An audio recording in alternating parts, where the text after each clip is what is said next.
हिंदू धर्म में महिला को सशक्ति स्वरूप माना जाता है। कभी वह दुर्गा बनकर राक्षसों का संहार करती है तो कभी वह सीता बनकर अग्नि परीक्षा देती है। वो महिला ही थी जिसके शक्ति के सामने स्वयं मौत के देवता यमराज को घुटने टेक दिए। आज हम बात करने जा रहे हैं उन 5 महान महिलाओं के बारे में जो अपनी पतिव्रत धर्म का पालन करते हुए इतिहास में एक अलग हिस्सा बन गई। इन पांचों में एक समानता थी कि शादीशुदा होते हुए भी आजीवन कुमारी कन्या के समान मानी गई है। आइए जानते हैं कौन सी ये कन्याएं। पहले नंबर पे अहल्या। देवी अहल्या का कथा का वर्णन वाल्मीकि रामायण के बालकांड में मिलता है। अहल्या अत्यंत सुंदर, सुशील और पतिव्रता नारी थी। उनका विवाह ऋषि गौतम से हुआ था। दोनों ही वन में रहकर तपस्या किया करते थे। उनका एक पुत्र था सदानंद जो राजा जनक के गुरु थे। शास्त्रों के अनुसार शची के पति इंद्र ने गौतम की पत्नी अहल्या के साथ उस वक्त छल किया जब गौतम ऋषि प्रातः काल स्नान करने के लिए आश्रम से बाहर गए थे, लेकिन गौतम मुनि के इंद्र का छल का पता चल गया। इंद्र द्वारा किए गए कुकर्म को जानकर मुनि क्रोधित हो उठे तथा इंद्र तथा देवी अहल्या को श्राप दिया। देवी अहल्या द्वारा बार बार क्षमा याचना करने पर भी यह कहने पर इसमें उनका कोई दोष नहीं है। गौतम मुनि ने कहा कि तुम शिला बनकर निवास करोगी। त्रेता युग में जब भगवान विष्णु राम अवतार लेंगे तब उनके चरण के रथ से तुम्हारा उद्धार होगा। इनका तप और धर्म का पालन की वजह से भगवान राम इनको उद्धार किया और वह आजीवन कुंवारी कहलाई। दूसरे नंबर पे द्रौपदी। कहते हैं द्रौपदी का जन्म यज्ञ से हुआ था, इसलिए उन्हें यज्ञसेनी कहा जाता है। द्रौपदी के 5 कन्याओं में शामिल किया गया है।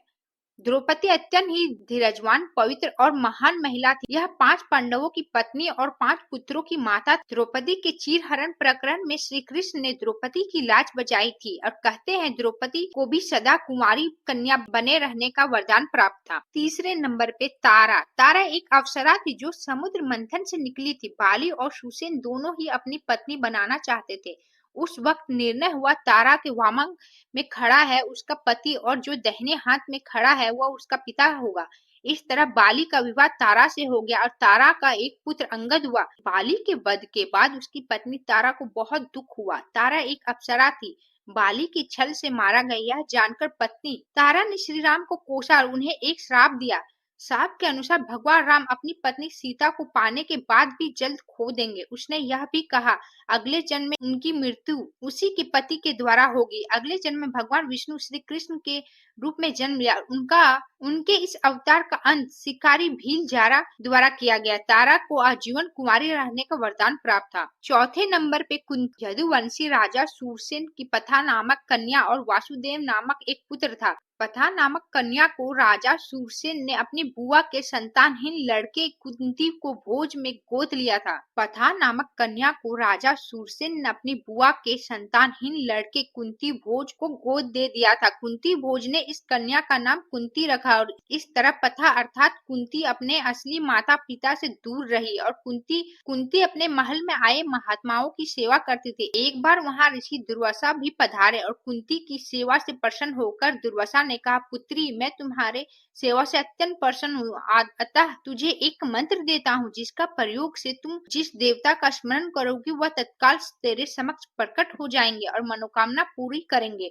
इस तरह कुंती के एक अद्भुत मंत्र मिल गया और कुंती का विवाह हस्तिनापुर के राजा पांडु से हुआ। कर्ण सहित कुंती युधिष्ठिर, अर्जुन, भीम नामक और पुत्र थे। नकुल सहदेव की दूसरी पत्नी माद्री के पुत्र थे। वरदान के कारण कुंती आजीवन कुंवारी बनी रही। 5वां नंबर मंदोदरी। 5 कन्याओं में से एक मंदोदरी को क्षीर कुमारी का नाम से भी जाना जाता है। मंदोदरी राक्षस मायासुर की पुत्री थी। रावण की पत्नी मंदोदरी की माँ एक अप्सरा थी। अप्सरा की पुत्री होने के वजह से मंदोदरी बहुत खूबसूरत थी, साथ ही वह आधी दानव थी। भगवान शिव के वरदान के कारण मंदोदरी का विवाह रावण से हुआ और मंदोदरी भगवान शिव शंकर से वरदान मांगा था जिससे उनका पति धरती का सबसे विद्वान शक्तिमान हो। और मंदोदरी के कई संतान होने के बाद भी मंदोदरी आजीवन कुमारी रही क्योंकि उन्हें क्षीर कुमारी का वरदान प्राप्त था। ऐसी ही रोचक जानकारी के लिए मेरे चैनल को लाइक करें, सब्सक्राइब करें। आपको वीडियो अच्छी लगे तो कमेंट में हर हर भोले लिखना ना भूले।